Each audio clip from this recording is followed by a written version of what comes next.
Hello, hello. It's the 16th of May. It's episode 178. It's Chocy Chat.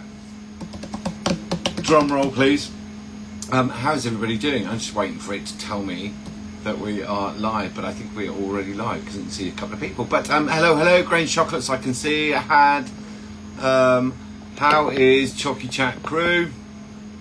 There's lots of people joined. Hello. If you're new, there's a couple of new faces there, a couple of new names there. This is Chocy Chat. If you've got questions about chocolate and you're producing at home, and if you've got questions, fire them away. I will give it my best chance, best go at answering it. I'm not been caught out yet, maybe a couple of times. Billy there, Scottish Chocolates. Howdy, how's everybody doing? Nicole Chocolatier, I've not seen you for a long time. How are you?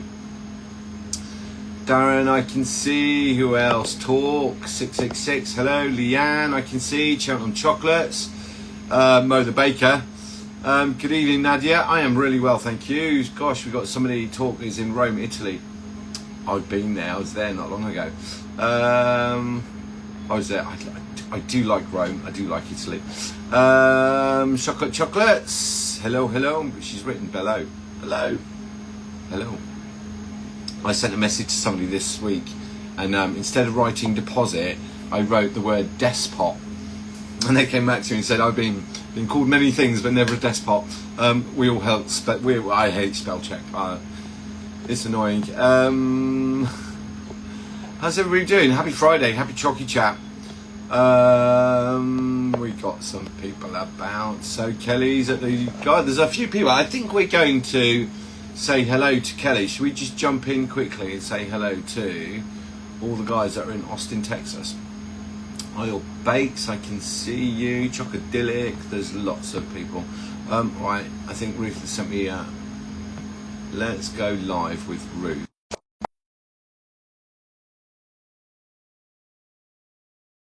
Marry up. They're in Austin, Texas. And Danielle, hello. Tony Larson's joined us. Here we go. Hello. Hello, Austin, Texas. Was that Terry? Terry, who else has got? Oh, some people. Well, it looks busy there. Hello, there's Kelly. I don't see Kelly. Chocy Chat. It's Chocy Chat time.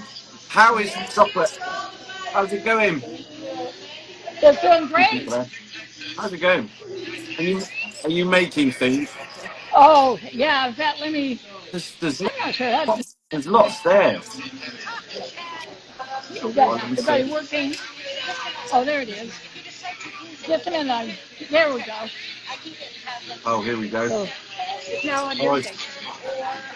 It's on your face. It's on my face? No. But now it's my face. That's right here. That's what I did. And so it was there. Now there it is. That's what it was. So but anyway, so it's making, creating, learning. Oh, it's one of my favourite machines there. Yep.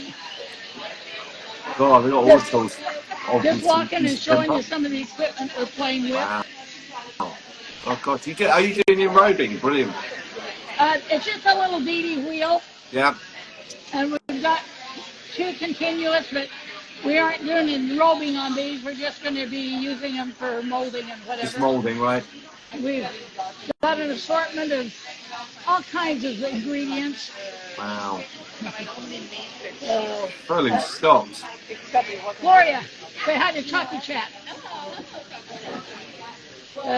Then our fridge is rather loaded with boy ron and fully stocked up. Oh yeah. So we've been panning today. So, okay. Yeah, I saw the video on that. Somebody's cracking out some Dubai bars. They're Dubai bonbons. Have a live crack out. Yeah, well, probably not right now. It's not quite ready to release, I think. So. Wow, what a whole activity. Let's get back to. How are you? Can't hear much. Can't hear. Well, because it's This, when it's you're, noisy there, isn't it? Really, really noisy. But it's yeah. nice. It's nice for everybody to see what he's doing. So this is in Austin, Texas, and we're just going to watch the. We'll watch you. You'll do posts and things, but I just wanted to say hello. And we appreciate it. We'll stay on, but we will not participate. So Hey, I think you it's good have to. to exit because I can't switch you off from here. There we go. That is. So let me explain how that started. And I think Ruth or Kerry can let me know how. Before we had a lot of social media, we used to have the forums, and there was eGullet, and it's basically a big collection of people that were on eGullet that used to kind of get together. And over the years, they've just been running these. I think they run them every couple of years. And I guess it's just grown. But this is the one that I talked to Ruth about, and then also Kerry from Easy Temper, and then Ruth, who you all know from. I'm sure they're using those recipes today. They better be using those recipes today because they're very, very good. So, yeah, so that's the group that was in Austin, Texas.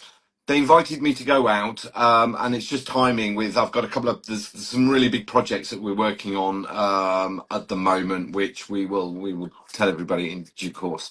I'm not going to spill too much away because there's nothing to tell at the minute. But yeah, but on the sidelines, we're working on some major projects. So how nice. God, that's well kitted out, isn't it? They've got all the stuff going on there. No lack of equipment on that hands-on class, and it looks like it's absolutely full hands-on class, doesn't it? So, very, very, very cool. Let me say some hellos. Who have we got? Because it all jumped forward a little bit. Um, who else have we got? I saw Loney. Who else? Andre Chocolatier, I can see. Yeah. Evelyn, yes, auto incorrect. It will always say, even when I think I've written something properly, when I send it, I then realise it's just full of like horrible chocolates with Ruth. Happy days. So there's a full Chocy Chat crew in Austin, Texas right now. I've been wondering how is Kiki? Do you mean Coco? Coco's doing really well. Coco is the island's premier mouse catcher. Not great for us. She's a bit poorly today. She's a bit poorly today. She kind of sat. She was out all night because we couldn't get her in last night. So she's just kind of been like curled up by the floor, just enjoying sunshine. But she's doing really well and getting bigger and bigger and bigger. So she hit the jackpot when she moved here because it's a real house of food. This so Gina there, Karen I can see, Melissa I can see, Truffles. Hello, hello. Stuart, the blind chocolatier. Um, I will share some photos of. I'll share some photos of Coco into stories, right? Because she's really tall. How to describe this? She sees flies on the outside of the windows at night because we've got the lights on. She kind of always reaches up, but she's really really tall. Um, Unusual because when she's lying down and curled up in a ball, she looks tiny. She still looks like a baby. So yeah, it has been a week. The blind chocolatier. I had somebody from Utah in the shop today, the state Utah in America. Happy days. Nikki Parsons has joined us. I think Nikki is in Corfu, if I remember rightly. Um, Talk is asking, what about the color titanium dioxide? Can you send it to Italy? Yes, I can, and I do. It's not really I want to say it's not really my business. Like you can order whatever you want to order. The rules in Italy of the titanium is that you can't use it. So titanium white E171. The rules are that you within the EU is that you can't. Actually, it's not true. The rules with certain countries that elected to abstain from using E171 within the EU, you can't put that into food that's then sold. However, you can buy it, you can order it, because what is very, very apparent, and we do send lots of titanium out to EU countries, is that and when I ask those chefs, they're not using it in production, they're using it on photography elements, they're using it on sculptures, they're using it on things that will be essentially non-edible, right? So with my trip to France recently, I talked to a very renowned chef about this, that actually they use it because they do all these statues and they do all these sculptures that go in the window. There's a massive attraction, and they just can't finish or complete the things that they want to do without it. So that product doesn't go on to be sold in the food market, but they are allowed to use it. So essentially, you're allowed to order whatever you want from us in terms of what we make. I mean, it's up to you with your country and where you are in terms of your regulations and what you can use, right? So leads me to another point. I got asked recently about they wanted the difference between azo and non-azo, and so azo is just a category of synthetic color, okay, and non-azo would make it natural.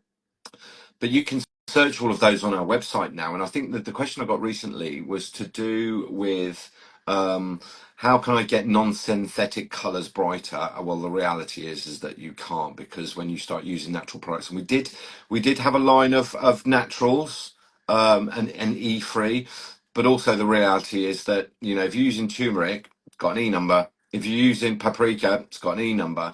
If you're using curcumin as a color, which is an element of a flower, that's got an E number. If you're using saffron, that has a, so some of the natural colors can't be E free. But the challenge you have with the natural colors, even with things like spirulina, we do the blue and we do the green spirulina, they fade over time, and they fade in acidity, and they nearly every single one of them fade when they hit 55. So it's a real challenge to get that really, really, really bright color. Um, some difficult rules, different countries, different. I mean, we've had to make, you know, I certainly for myself, I've had to make sure I'm well aware of all the country regions in terms of what they're allowed, and you know, even within the EU, there are colours that are allowed and aren't allowed based on the countries, not on EU legislation. Do you know? I think Austria doesn't permit E122, which is a red. They don't permit E133, which is a blue, but you're allowed 131 and 124 and 129. So or red Ford. So yeah, it's complicated. I feel a lot of information. I feel a lot of questions on all this stuff, but you're allowed to buy it. What you do with it, that's absolutely your business, right? Andrew there, Styling Chocolates up at Aberdeen. Who else can I see? We got Mind Your Temper, British Columbia, I believe. Hello, hello. Ruth saying, thank you for your lovely colours. I sent them some colours. I said I'd send. When I did the chat with Ruth, I said I'd send some colours. I think I said the same to Kerry as well. I sent them a collection of samples to see if they can do what they want to do with them, and they should get some nice stuff going on from that. So Neil there in Malta can say hello. I was about to say that, Mo the Baker.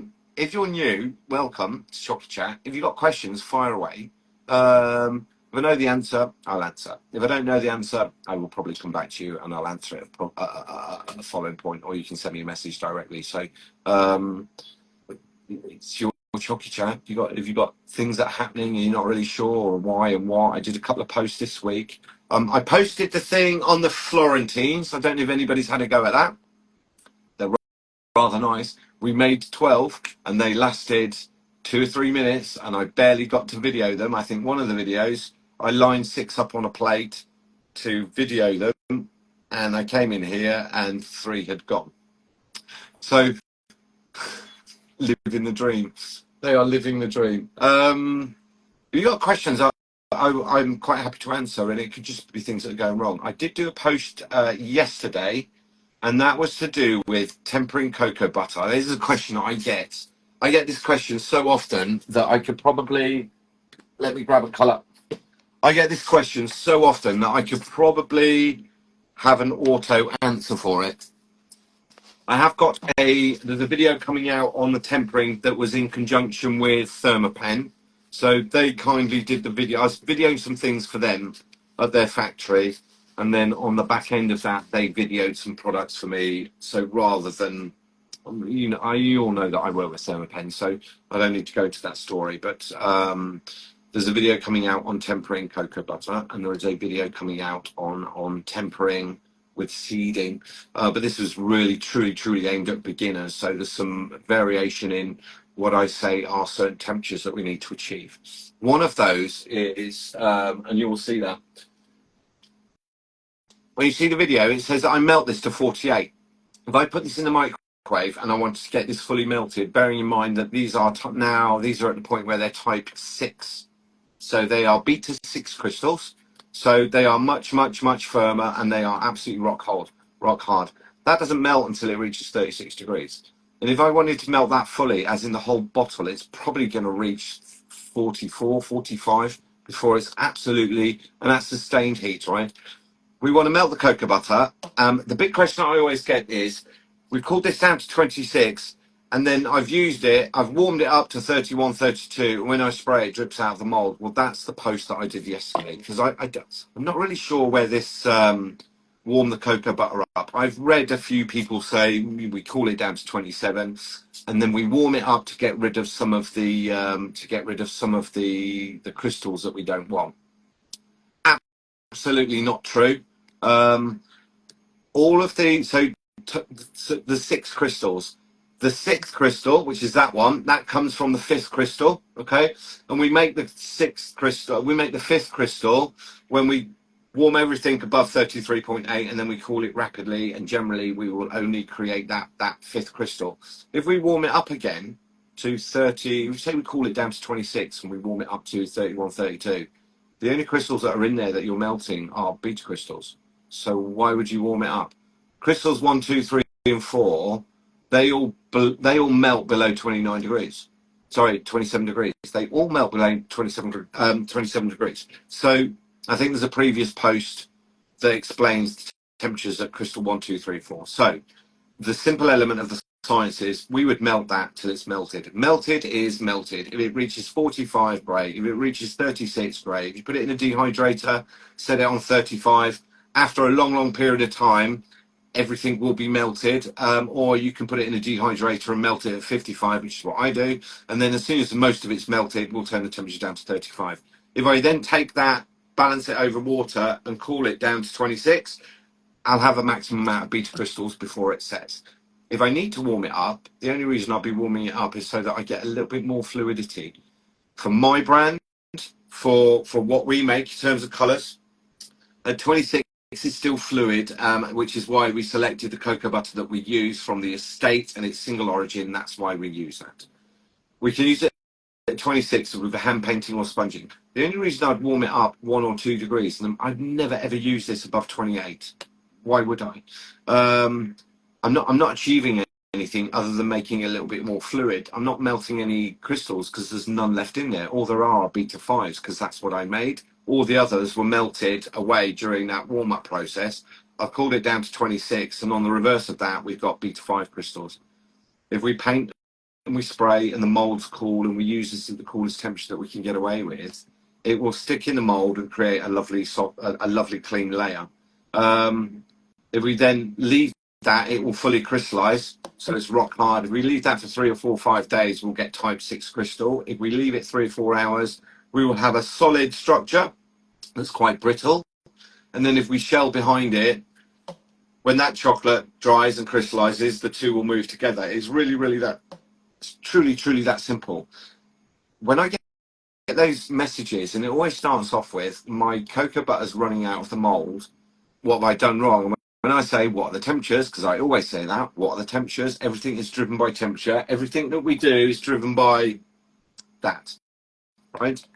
If we cool it down to 26 and we aggressively heat it, we are going to melt some of the beta crystals, and that's the bit that we want. We want them to form, we want that color to form a perfectly smooth layer that sticks in the polycarbonate, which is non-stick. And if it's cool enough, the two will form a layer. If the mold is too warm, it will drip out. If the color is too warm, it will drip out. If you heat your airbrush too hot, when you put the cocoa butter in, you will damage the beta crystals in that cocoa butter, and you'll also take the temperature right up, and then when you spray, it will all drip out. So I think when I try to explain it, I try and do it in simple terms. We're cooling it down to 26 rapidly over cold water, and we're using it. If we need to warm it up, we're going to do it really, really gently. Hair dryer, not a heat gun. Don't put it in the microwave to warm it up, because 2-3 seconds, you might just zap every beta crystal that's in there. And you can't tell. You have to trust the process. You can't tell whether it's tempered or not by looking at it. So this myth of cooling it down to 27 and then warming it up slightly because it gets rid of some of the crystals we don't want. not true because they all were melted, but they're not in there. The crystals that you don't want actually aren't in there. You melt those out at 22 degrees, 23 degrees, 25 degrees, 27 degrees. And then beta 5 melts at 33.8. And the sixth crystal, beta 6 crystal, that melts at 36 degrees, 36.1 actually, but call it 36. I hope that makes sense. That was a spiel of information, wasn't it? I've seen that. I've seen that so many times where they've tempered the cocoa butter and then warmed it and ruined it, and then it's not worked, and they blame the process on the product, and it's not the product. Cocoa butter will behave as instructed.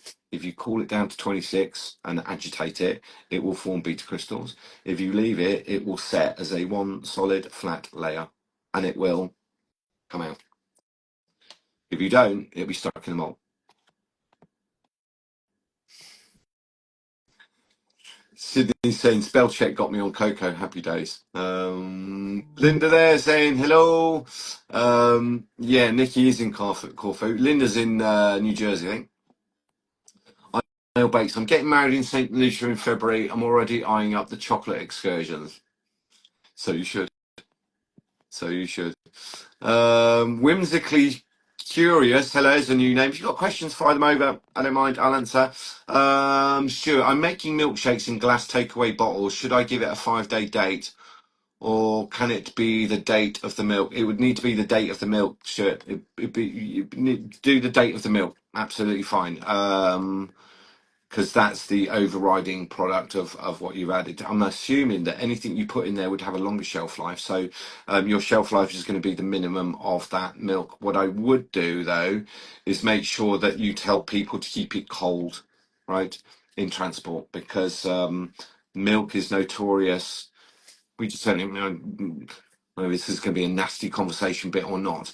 When we did the advanced level 4 food hygiene and we did food inspector courses, the one product that always seemed to cause an issue is milk, because it's the absolute nutritionally balanced. It's absolutely perfect for bacterial growth.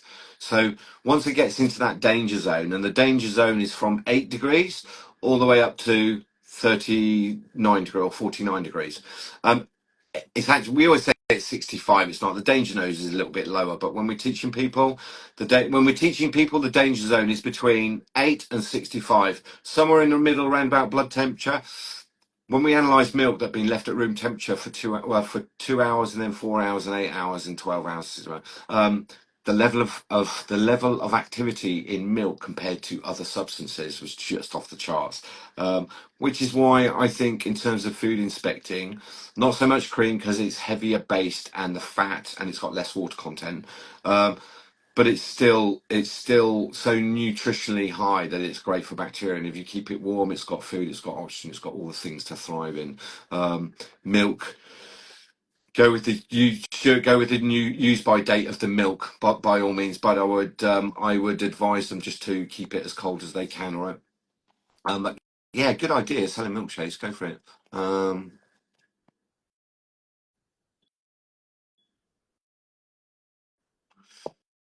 Chocolates by Nana. Gosh.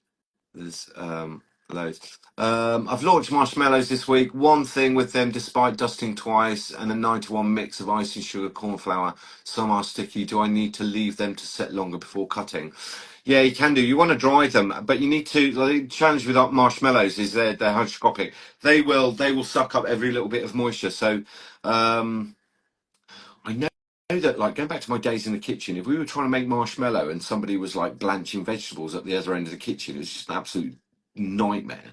I just dry them off before. Yeah, just see if you can turn them out and cut them, and dry them separated. What you don't want to do is cut them and immediately toss them, because you'll get, we call it bleeding, right? But essentially, where you cut that piece, any sugar that's or water, it will escape out to the edge, and that's the bit. So just leave them out, just separate them out onto a wire rack, and just let them dry a little bit.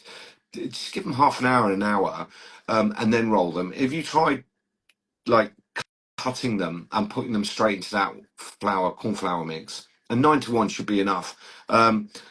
I think the other thing is the temperature of them when you cut them. You need to cut them when they're absolutely stone cold. So ideally, you would leave them overnight, right? If your room is got low enough moisture, humidity.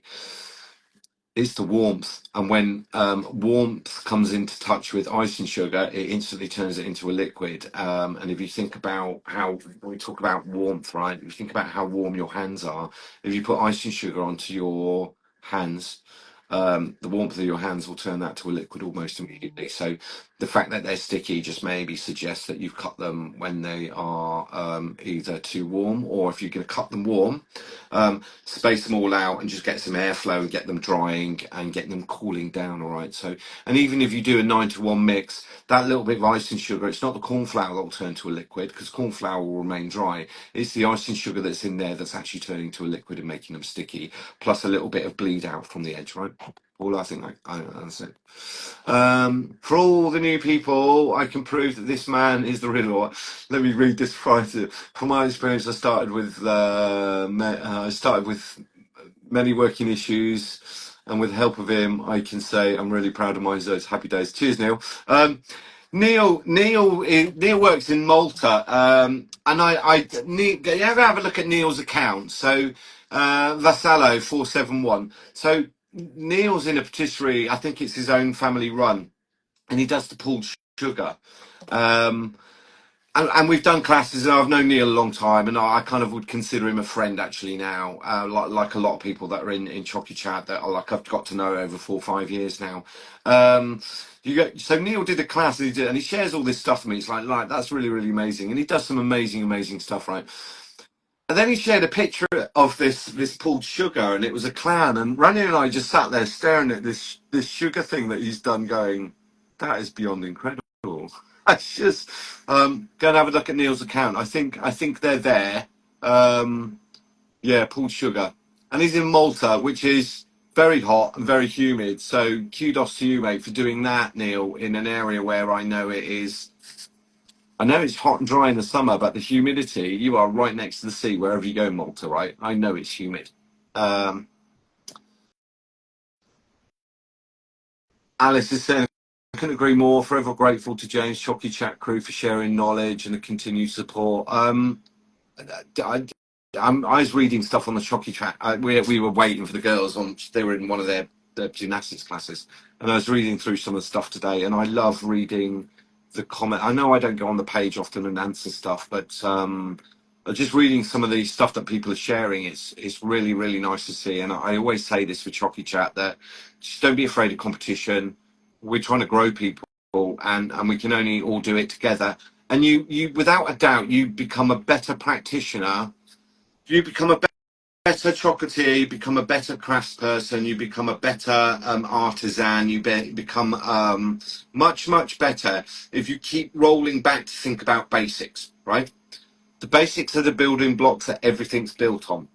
So you get really, really busy and you cut corners for whatever reason, or you stop thinking. And I think the greatest of the greatest chefs I ever worked for, and they are household names, have the ability to do the simple things incredibly well. But actually, if you push them and ask them, they say, no, I just do the basics.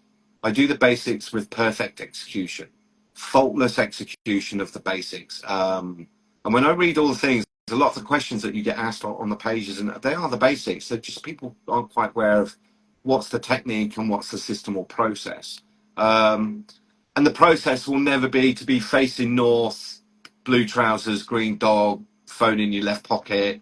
Those aren't techniques. Those are just myths that roll into industries from people that don't really know. Have you really concentrated? It's like reading this. I read this like this a long time, right? I read this, but I'm not reading the recipe. I'm reading the technique. I'm trying to understand what the technique is. And, um, you know, when we're making the fondant, what we're doing is actually making beta crystals. And once we understand that we're making beta crystals, too much agitation is not as bad as not enough, right? So not enough agitation won't create strength of crystals. Too much agitation will create a clump of crystals. So what's the point? You always have to go back to basics, right? You have to go back to basics. I think a lot of the things that I post, a lot of things that I try and I don't post for likes and views. I post because I think it's interesting information, and I post things because I think it's going to be useful information, and I post things because I know people will find it of value, and even if they read it and go, I used to do that and I stopped doing it, and now I need to go back and go and do it again, because I think that,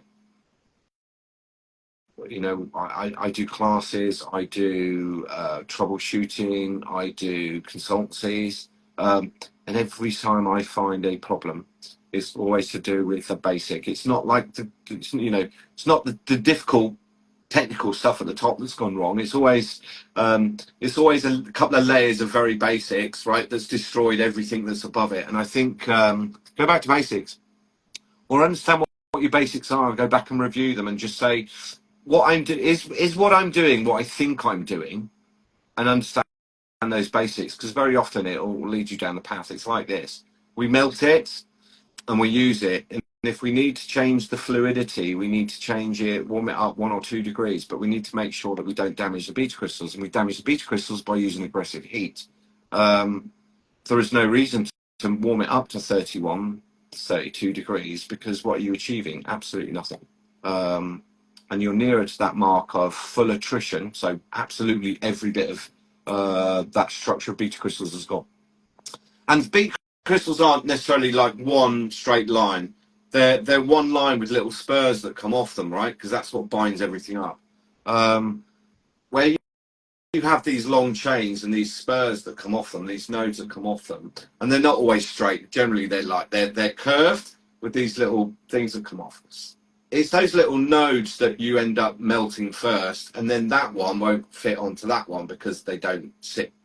You'd be careful I don't get too bit geeky with. I like crystals. I like the idea. I like crystals. I understand what's happening with polymorphs and crystals and kind of all that stuff. But the very, very basics are: we will damage it with heat, or we will damage it with friction, or we will damage it with over agitation, right?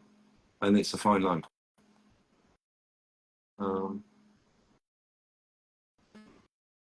Gosh, love birth. Hello. So the maximum temperature in the mold is 27, 28. I would, if your mold, like if you can get, your mold would be room temperature. So the room temperature in here at the minute is 22. Room temperature is 22. That mold is at 22 degrees.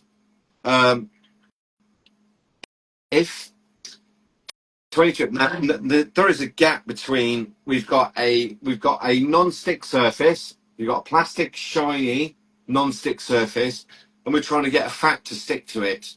And logic tells you that two non-stick products aren't going to stick together. So there's a variant that will help us here, and it's the temperature gap. And the temperature gap is, if my room was 18 degrees, I could probably use the cocoa butter at 27, 28. Okay. If my room's 24, I want to use that cocoa butter, the lowest temperature that I can get away with, between the gap of that being, if that's too cold, so if that's under 16 degrees, when you spray the cocoa butter and the cocoa butter's at low temperature, chances are you're going to get velvet and you're going to spray a very thick layer.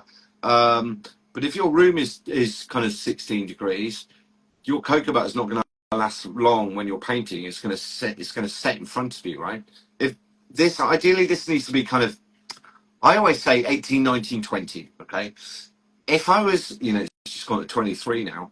If this was a little bit too warm, if I spray the cocoa butter in it, it's not going to stick. So we end up with all these little holes in it. And it looks, it's a mottled effect. It looks quite nice. But as chocolatiers, when you see, if it doesn't spray and lay as a perfectly smooth layer, and you see all those bubbles in it, you're like, it's not going to work, is it? And then people will do is they'll spray over it again, second time. So the first layer hasn't crystallized, and when they see the holes, they then spray again. And when they go to tap them out, the first layer you sprayed stuck in the mold, and the next layer was okay, which is why you get some shiny, some. I don't think you need to use cocoa butter above 27, 28 degrees. There's just no point of time at all. Because if you were using it at 30, 31, you would need the mold to be around about 16, 17. Okay, or we bring that gap a little bit closer and we say, right, well, we'll use the cocoa butter at 26, 27, and the mold will be at 18, 19, 20. And it's, we don't want it to set the second it hits there. We just want it to stick and form a layer, and then we want it to crystallize. One of the tricks you can do is to put that in the fridge. Don't put it in the fridge that way. Stand it in the fridge on its side. Just put it in the fridge for 30 seconds, and you'll find that you'll spray a much nicer layer. And if your room is really warm and you don't have air conditioning, put it in the fridge for 30 seconds. Maybe spray just 3 rows, right? Spray 3 rows, put it in the fridge 30 seconds, and you'll find that layer will have set. Okay, and then do the next 3 rows. The warmer your room, without a doubt, the more challenges. You can't control the temperature of the mold. You can only control the temperature of the you can't control the temperature of the mold. You can control the temperature of the room, right? What significantly helps it is airflow. So if you've got airflow going through, that has a cooling effect, so that when the butter hits the, I don't know what's going on with this. This is whenever I move my hands and do a thumbs up, I get it on the screen. Very weird. What was I saying? So you want to be spraying a layer so that it sticks but doesn't dry immediately. If you spray a layer and the mold is too cold, you're going to get a velvet effect, and that always comes out. It always comes out dull. Um, there is a way that I could explain it, and that is that, like with the type A, they are fat soluble, so very unlikely you're going to get bleeding or spots form in it, but that would happen with type Bs because they're a suspension. You've got all these little gaps. Um, they all do behave very, very differently. I would always want to, the types: fool's gold, so sassy silver, copper, and bronze. Copper and bronze, not so much because they're so small, but certainly fool's gold, so sassy silver. I'd want the mold. If I could get the mold 16, 70 degrees, and I could use the butter at 26, 27, when I spray a layer, it's going to sit so much nicer. So we either cool the butter and cool the mold. What we can't do is have too big a gap between them. And I don't know what that gap is. I don't know what that gap of temperature is because I've never finitely worked it out. Um, but it seems to be between 8 to 10 degrees difference, right? So if your mold was 20, we'd be using the butter at 26, 27, right, which is a 6, 7% degree difference. But if your mold was 18, 19, you'd be using it the same. I think what happens is when that gap gets much bigger than 7, 8, or 9 degrees, when it gets bigger than that, if you've got butter at 32 and your mold at 20, it's likely it's not going to stick in that layer. There is one caveat to this. If you melt your butters and you put silk directly into it, we're using the butter on the cool down, so we can spray at 32. What I'm talking about is when you melt the butter and cool it down to 27 or 26, I prefer. When you cool that down to 26, would we need to warm it up? You've got to ask yourself, do I need to warm it to give me a bit more fluidity? With the type Bs, yeah, black really works well. Just give it cool it down to 26, 27, and then warm that back up to 27, 28. Take black down to 26 and warm it up to 27, 28. Always nicer, sprays a nicer layer, providing your mold is kind of around about that 18-degree mark. If your mold isn't at that 18, 19-degree mark and it's 2021, I would put the mold in the fridge and then spray the blacks. We cool it to 26 and we warm it back up ever so slightly, really gently. Don't be throwing it in the microwave and giving it a big ping and hoping, because you probably break all those cocoa butters. So. I'm making marshmallow filled bars. What can I state as a shelf life? Marshmallows pretty good shelf life. They will grow mold rather than bacterial growth. So and it's humidity that will cause that. A lot of people claim 4 weeks, right? With a lot of people claim 4 weeks with marshmallow. So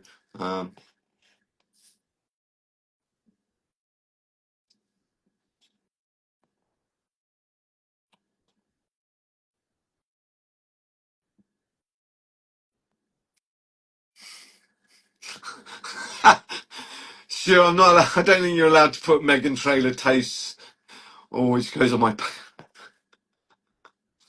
traces and nuts.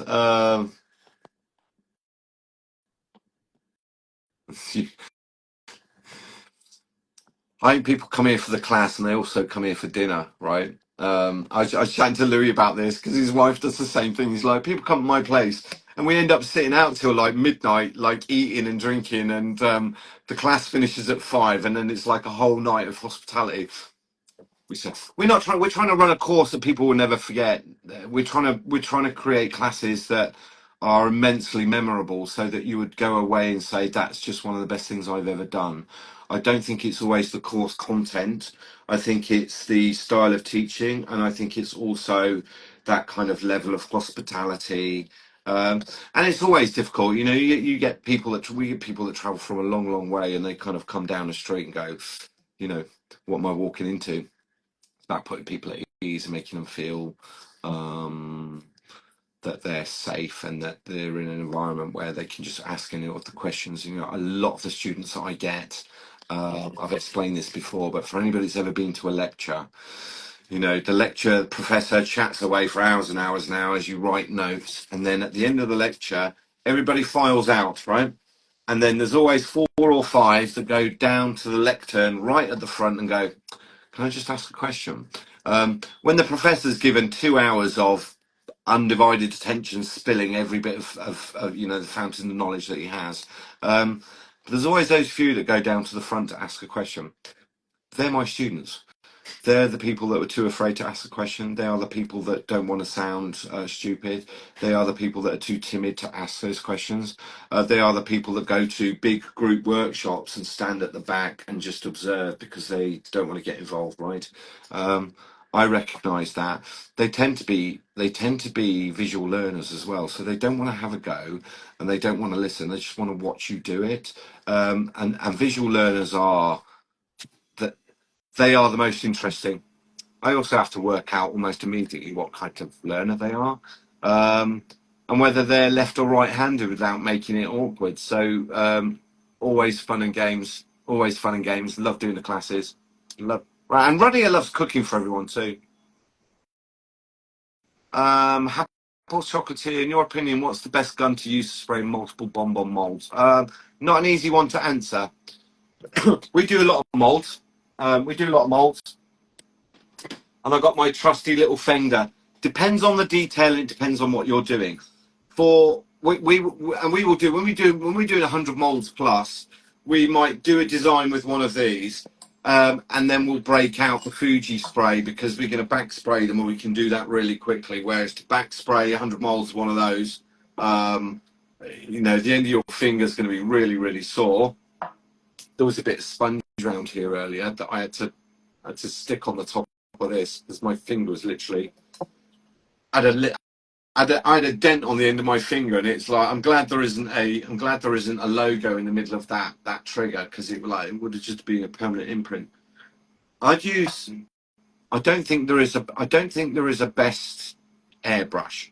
I think the volume of molds, you are limited to how much air you've got, because for anybody that's done the airbrush class, I can make this spray like a bigger trigger, or we can get it spray with a really small detail. If I time versus cost, we'll use the Platinum Q, which is really expensive, but we'll only break that out when it goes past 60, 70 molds. But I can't do any design work. It's literally like, 3 passes of this, and we turn it over. There's a huge amount of wastage, which we then need to recover. Um, the Q5, the Fuji spray systems will give you huge volumes and you can spray quickly, but there's a bit of wastage and you can't do intricate designs. This will do the smaller designs fast and effectively and nicely, but it's not good at back spraying. And if you do back spray, there's not as much wastage, and it's not. It relates more to, it's not the airbrush, because that's just the vehicle that delivers. It's the amount of air that you've got behind you. I think with my I got a TC 620 there. Actually, my favourite. I've had that 4 or 5 years now. Never had any problems. Never had any issues. It doesn't lag. What I do see though is once I get past 30, 40 molds, that motor starts to feel a little bit warm, and you just have to watch that you're not spraying too much moisture through the hoses. I find that at 20 molds, I need to change the hose, quick bleed out the system, do the moisture trap. put a new hose on, a dry one, and then keep going. It's not an easy fix. I don't think it's the airbrush or air gun. I think it's the system that's delivering the air. So whether that's a piston electric driven compressor, or whether that's a turbine. Turbines grossly expensive, worth the money if you're doing volume, without a doubt. But you'd have to change some of your designs because it just can't do ripples. It's quite good at doing little splatters, but that's kind of about it really. You can get different trigger heads for it, but the hose on that one, I dragged that one out. The hose on the Q system's that size compared to that, right? The volume of air that goes through is absolutely chronic, right? If I turn the Q, if I turn the Fuji spray up full, it's a two full-handed job holding it forward, right? First time I used it, I blew the mold off across the room. So there we go.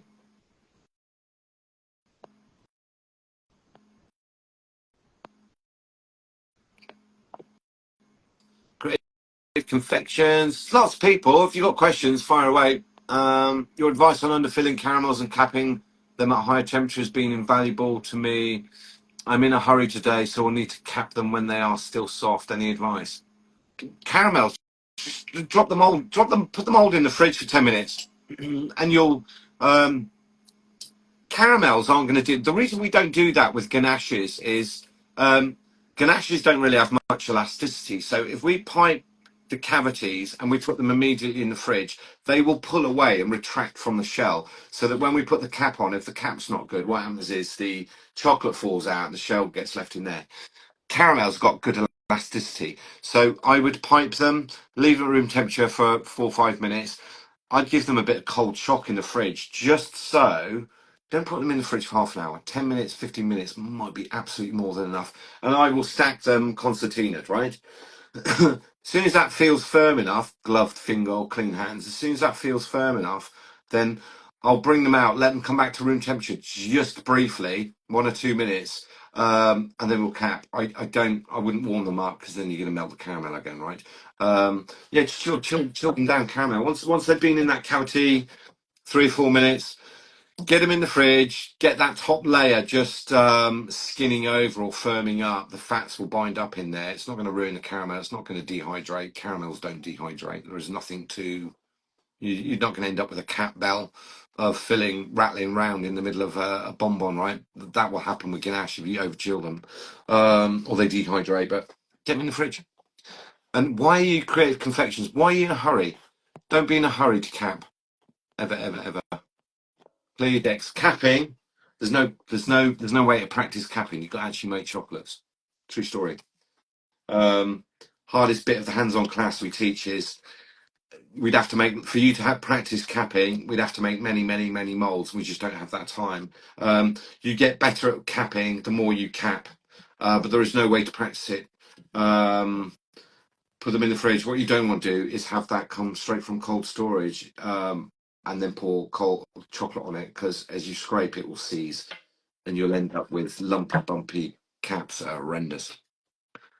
And the bonbon police will knock on your door, and then they'll want to see your blue dog, yellow trousers, all that kind of stuff, right? So should I polish Easter egg molds now ready for storage, or just store them clean and polish them? No, put them away, store them, and polish them when you need them, right?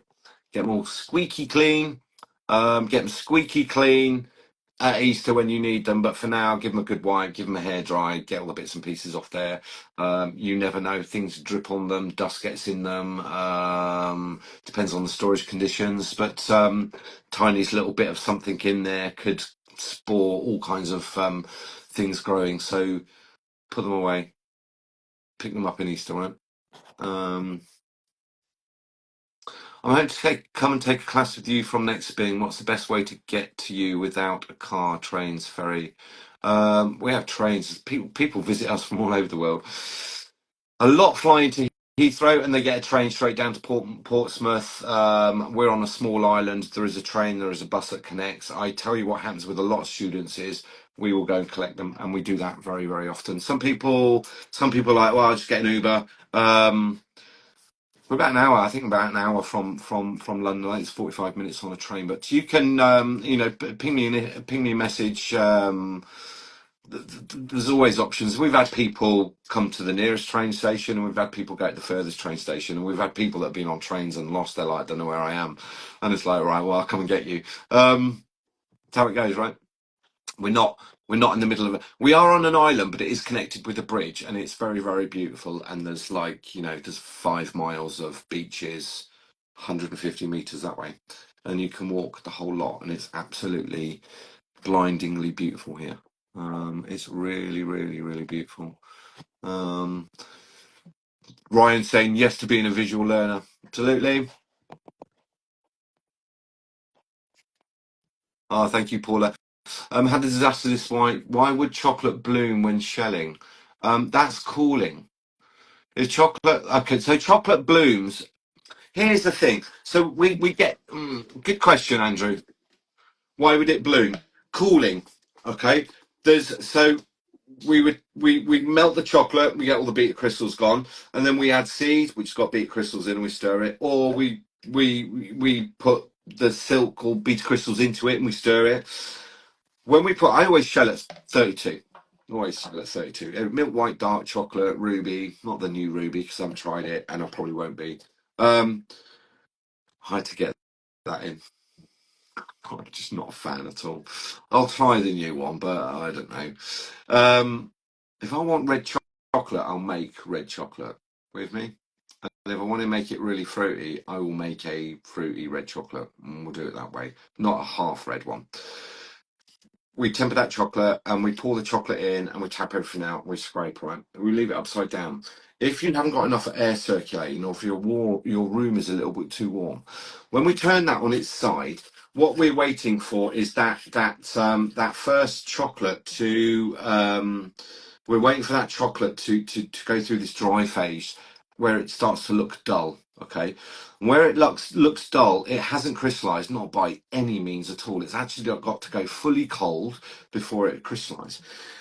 If you shelled and you take the chocolate out and you give it a scrape, right, and then you put that straight into cold storage, because we've got wet chocolate that's kind of open, it will just suck up every single little bit of moisture.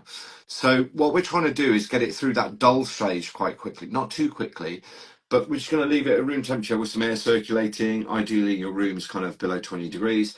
We're going to get it to go through that dull stage, and then we'd leave it for 8, 9, 10 minutes just to go fully cold, stood upright, so that air can get round it and any warm air can go up. The reason you get bloom is if this chocolate isn't cooling down fast enough, any moisture that's in your air is just going to get trapped there. Okay, it's going to be back humidity, and also it's worth mentioning. Is it bloom? Is it what bloom is? Is it's not sugar bloom because that wouldn't be on the inside. That'd be on the outside, right? You can stop bloom because what we did once we temper that chocolate, we've given it a really, really good mix. Everything's bound up. We want it to seize quite quickly. We want it to set quite quickly, but not crystallize, which is that's what I explain is it goes dull. The chocolate goes dull. But like the stuff that lands on your mat sometimes, when it's gone dull, if you try to move it, it bends because it's just gone dull. It hasn't crystallized, not by any means at all. All those crystals haven't had time to bind up. So, Andrew, I think that I'd have a look at the cooling. Crack a window open, turn a fan on, just get a little bit more air circulating because you're trying to get that chocolate cooling down. It's not such a problem when you're shelling at a lower temperature. However, you don't want to drop below 32.2. I always say 32, 31 and a half. You don't want to drop below 30, like 31.2, because if you've got colour in there, there's not going to be enough temperature and you'll end up with another problem. So we want to shell with chocolate that's above 31.2 if we absolutely can. And that's all of the chocolate, not like just the first pour, the one after, because it's cooling down quite rapidly, right? Right, House of Desserts. Hello, she's in Austria. Billy needs to design a comfy trigger guard for your airbrush. Good call, Karen. Billy sent me these this week, and I'm not going to lift. I showed you all these last week, and I've got a few there. I've got a few, but I've used one. One's on top of my Easy Temper, and I've yet to take those down to the factory to put onto the others. And then I'll see if there's any left. Maybe there is. Maybe we'd have to. Maybe we'd have to have a. We'll do something. We'll do something. Chocolate spicy. Good evening. I had to do 300 roll. Gosh, I had to do 300 bowls. My little finger. Poor little machine was working very hard. My finger's still sore. There's the sponge that I cut I cheated. What I did, I cut a big bit of sponge and I glued it on the top there because I was going to get and we were in that kind of like this is for private, this is for a smart order, and it's like, oh, do I get the Q5 out just for like 45 miles? No, we'll do it with this. By the time I got 20 and it's like my finger. That was my fix, to glue one of those on there. They are. There is another brand, mention no names, Badger, and at the end of that is really, really, really painful. Really painful. It's not smooth at all, and it's it's completely inverted, right? Concave, I should say. And it's a big. These are only small triggers. The Badger one is really, really so. You just huge button mark on the end of your finger. I know the feeling. I know the feeling. 300 miles, that's good though. That was last weekend. Your finger doesn't work properly. Some sponges. You get a little glove. This was the fix. I think it was Sophia that said this to me. Why don't I cut the finger off one of those, stick the sponge in the end of the finger, right? And then the sponge won't keep getting dirty. So it was stuck underneath there. And I did that and it worked. Sometimes the simplest solution, right?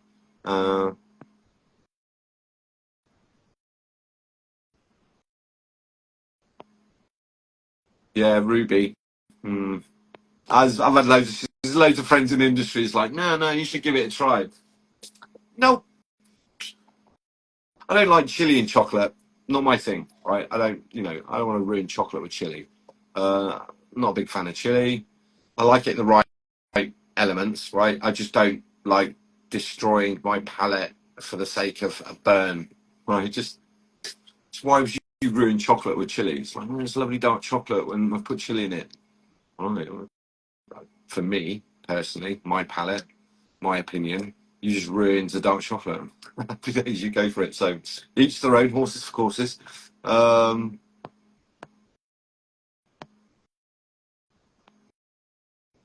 missed any questions. What? Oh God, it's nearly 9:30 already. It is nearly 9:30 already. I've not even had to drink a Ribena, which I nearly ran out of this week. I'm going to see if I can get a guest next week. I'm not going to say who because I'm going to give them that. I've already given them a shout. So, but I'm going to line up some more guests because people like meeting and seeing chocolatiers, and I'd like to talk to some people that have made that jump from, like ourselves, made that jump from home producing to them being like in their own shop or their own factory and sharing some of that wisdom. Because I think it's a question I get regularly. It's like, what does the move look like in terms of home producing to then getting a shop or a small studio? And they're not difficult steps, but they are steps that need to be measured. I would love to do I'd love to talk to a few people about that if you fancy coming on and sharing your experience. Don't need to give away secrets, don't need to talk about money and turnover, don't need to explain how much you spent. That's not different people, different budgets, different region, different countries, different legislation, all that kind of thing. I think the stuff that Chocy Chat people like to know is if you were going to do it again, what would you do differently, right? Because I think that's where the nuggets of wisdom are, right? That's where the nuggets of wisdom are. That is like if you were going to do it again. Hindsight is a wonderful thing, and I certainly don't go through life with rear view mirrors looking at the past. It's like I've done some cool stuff, but what I'm doing now, some of the things we've been doing over the last few days are scary, amazing, exciting, all of the above, proper roller coaster, and then projects that we get involved in, right? But we'll see if we can line up some people that could just, you know, if you're going to do it again, what would you do differently, and whether you want to come on and have a chat, and maybe we should just get some different versions of that, because I think there's a big collection of Chocy Chat crew now, and lots now are saying 3 years, 3 years. I think in June it's going to be 3 years of Chocy Chat. Or is it 4 years of Chocy Chat? 3 years, 178 weeks. It's 180 weeks next week, right? Of Chocy Chat. Is that 3 years? 4 years. Lost count. The map. But they kind of started with me 3-4 years ago, and then they've gone on to do their own thing. And I think there's some valuable information there that they could share. But obviously, I would say not. Not financial, not awards that they've won, not that stuff. It's like the actual physical space, making that leap from home producing. What things did you need to consider? What was the scary bit? What bit did you enjoy? We'll see if we can line some of those people up there. I know Paula said that she'd like to do that. So, and there's a few, right?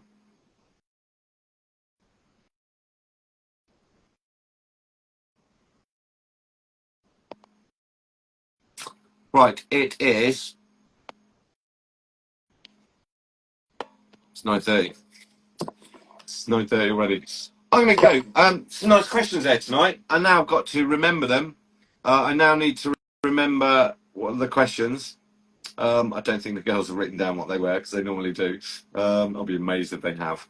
They're all sleepy from all the activities this week. I need to remember what we talked about and the questions. I think I've got it all lined up on here in front of me. So have an amazing week. Have an amazing week. We are fully stocked. People ask me about big bottles. I am waiting on a delivery. As soon as I get delivery in, I've got absolutely tons to make. But like it is different volumes for us now. It's not a few hundred bottles. It's thousands. It's 90,000 bottles, and we're waiting on a big shipment. And they will get here when they get here. And I was expecting this week, but I guess it'll be next week. So bear with us. The big bottles will be back in stock shortly. What else? We're all good. Have an amazing week. Thank you everybody for joining. Look after yourselves. Start thinking about plans, and it's May. It's another 3-4 months, another 16 weeks, and we're gonna be looking at the weather's gonna dip, and we're gonna be like talking about Christmas stuff, all right? So have an amazing week, and I will see you. It's about 45 minutes for the next episode, the way the week's going. Have an amazing week, everybody.